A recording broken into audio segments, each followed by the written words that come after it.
Hi అండి అందరికీ welcome to Parnika 126 vlogs. అందరూ బాగున్నారా? మేమైతే బాగున్నాం. మీరు కూడా బాగుండాలని మనస్ఫూర్తిగా అయితే కోరుకుంటున్నాం. ఈరోజు అయితే చిన్న వీడియో అయితే నేనైతే మీ ముందుకు వచ్చేసాను. వీడియో అయితే చివరి వరకు చూడండి ఫ్రెండ్స్. నేనైతే ఈరోజు పుల్లట్లు అయితే వేశాను ఫ్రెండ్స్. మీలో ఎంతమందికి ఇవంటే ఇష్టమో కామెంట్ చేయండి.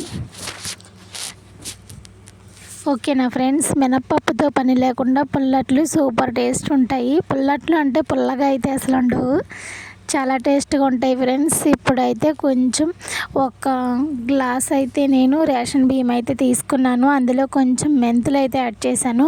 శుభ్రంగా కడిగి అయితే పక్కన పెట్టుకున్నాను ఫ్రెండ్స్. ఒక 5-6 అవర్స్ అయితే బాగా నానిన తర్వాత నేనైతే ఇంకా మిక్సీలో వేసానమాట, గ్రైండ్ చేసుకుంటున్నాను. పెరుగు వేసి ఇప్పుడు ఒక గ్లాసు రైస్ తీసుకున్నాను కాబట్టి ఒక కప్పుతో పెరుగు అయితే తీసుకున్నాను. చూడండి, ఒక కప్పు పెరుగు అయితే తీసుకున్నాను ఫ్రెండ్స్.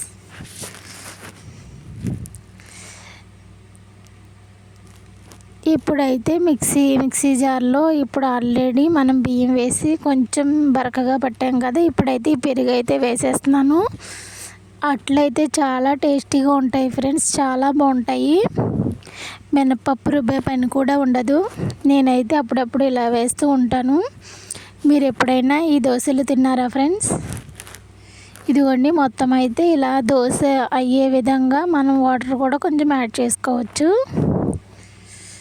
పెరుగుతోనే మిక్సీ పట్టుకోవాలి, అప్పుడే సూపర్ టేస్ట్ వస్తుంది. ఇదిగోండి, దోశ అయితే వేసాను. చూడండి ఎలా వస్తుంది అనుకుంటారు కదా. ఇదిగోండి, సేమ్ దోశ క్రిస్పీగా కూడా ఉంది మెంతులు వేసిన వల్ల. చూసారా, ఇంకా అలాగే ఒక దాని తర్వాత ఒకటి దోశలు అయితే వేసాను. ఇంక ఈరోజు మా టిఫిన్ వచ్చేసి పుల్లట్లు మాట. చాలా బాగుంటాయి ఫ్రెండ్స్, అసలు డిఫరెంట్ టేస్ట్ అనేది వస్తుంది. ఇదిగోండి, ఇంకొక దాని తర్వాత ఒకటి ఇలా అన్నమాట. చూసారా ఎంత క్రిస్పీగా వచ్చిందో. మనం కావాలంటే మెత్తగా కూడా వేసుకోవచ్చు. నేనైతే క్రిస్పీగానే కలుస్తాను. ఇదిగోండి ఫ్రెండ్స్, ఇలా అయితే ఉంది దోశ, సూపర్ యమ్మీ. ఇంకా నెక్స్ట్ ఇంకొక దోశ అయితే వేసుకున్నాను. చూసారా, చాలా బాగా వస్తున్నాయి దోశలు కూడా, అలాగే టేస్ట్ కూడా సూపర్గా ఉంటుంది. ఇంకా దీన్ని అయితే నేను పల్లీల చట్నీతో అయితే సర్వ్ చేసుకొని తిన్నాం. ఇంకా దోశ విత్ చట్నీ అన్నమాట. ఇంకా మా టిఫిన్ అయితే ఇలా గడిచింది ఫ్రెండ్స్. ఇంక ఇప్పుడైతే నేను కొంచెం నెయ్యి అయితే కాస్తున్నాను ఇంట్లో పాలతో. ఇంకా పాల మీద వచ్చిన మేగడైతే తీసి పక్కన పెట్టుకున్నాను. ఇదిగోండి, ఇదంతా మేగడమాట. ఇదిగోండి మేగడ ఫ్రిడ్జ్లో పెట్టాను, ఇప్పుడే తీసాను. ఇంకా దీన్ని అయితే మిక్సీలో వేస్తాను, మిక్సీ జార్లో.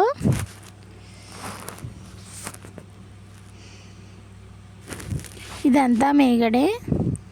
ఇదిగోండి, ఇంకా మిక్సీ జార్లో ఇలా వేస్తూ ఉన్నాను. కొంచెం అయితే ఇంకా వెన్న ముద్ద అయితే రెడీ అవుతుంది మనకి. ఇదిగోండి, ఇలా వచ్చింది. కొంచెం వాటర్ యాడ్ చేసుకుంటే మనకి బాగా వస్తుంది. చూసారా, ఇంకా సో ఇలా అయితే వెన్న మనకి రెడీ అయింది, వెన్నపూస. ఇంక ఇది ఇప్పుడైతే నేను ఒకసారి అయితే వాష్ చేసుకుని, ఇదిగోండి ఇంకా సెకండ్ టైం కూడా పట్టాను. వెన్నపూస అయితే ఇలా వచ్చింది.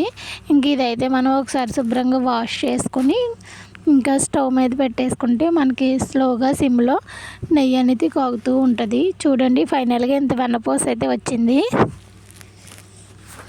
ఇదైతే ఒక పావు లీటర్ పాలకి ఎంత, ఒక 10 డేస్కి అంతే ఫ్రెండ్స్.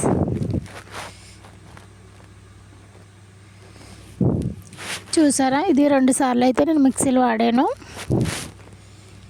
ఒకసారి ఇంకా అయితే ఇప్పుడు వాష్ చేసుకుని శుభ్రంగా వెన్నపూసను ఒకసారి కడిగేసి వాటర్లో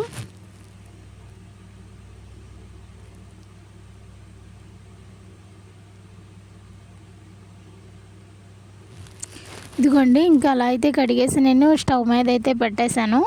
ఇంక ఇది కరుగుతూ ఉంది. సిమ్లో పెట్టి శుభ్రంగా కలుపుకుంటూ ఉంటే మనకు 10 మినిట్స్కి నెయ్యి అనేది రెడీ అవుతుంది. అంటే తక్కువగానే ఉంది కాబట్టి తొందరగానే రెడీ అవుతుంది. చూసారా, కలుపుతూ ఉండాలి. కింద అడుగంటదని నేను కలుపుతూ ఉన్నాను. ఇంకా నేనైతే నెయ్యి అయితే ఇలాగే కాస్తాను ఫ్రెండ్స్, ఎప్పుడైనా ఇంట్లో ఇంకెలా వెళ్ళిపోతున్నప్పుడు.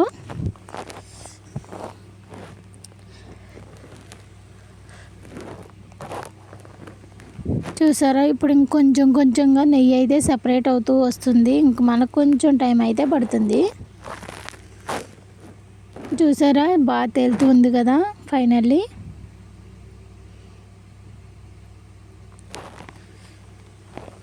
ఇంకా ఇంకొంచెం ఫ్రై అవ్వాలి బాగా, మొత్తం అదంతా పైకి తేలాలి. ఇంకా అడిగంటకుండా తిప్పుతూ ఉన్నాను అన్నమాట. వీడియో అయితే చివరి వరకు స్కిప్ చేయకుండా చూడండి. వీడియో నచ్చితే వీడియోకి ఒక లైక్ ఇవ్వండి ఫ్రెండ్స్.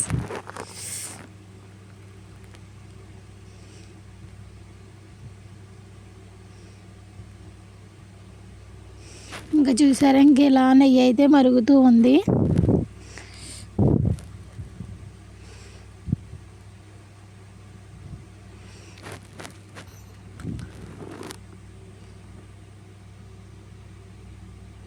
ఇంక ఈ వైట్గా ఉన్నది మొత్తం బ్లాక్ కలర్లోకి వచ్చేసి ఇలాగ బాగా మరగబెట్టాలి. ఇంక మరగబెడుతూ ఉన్నాను.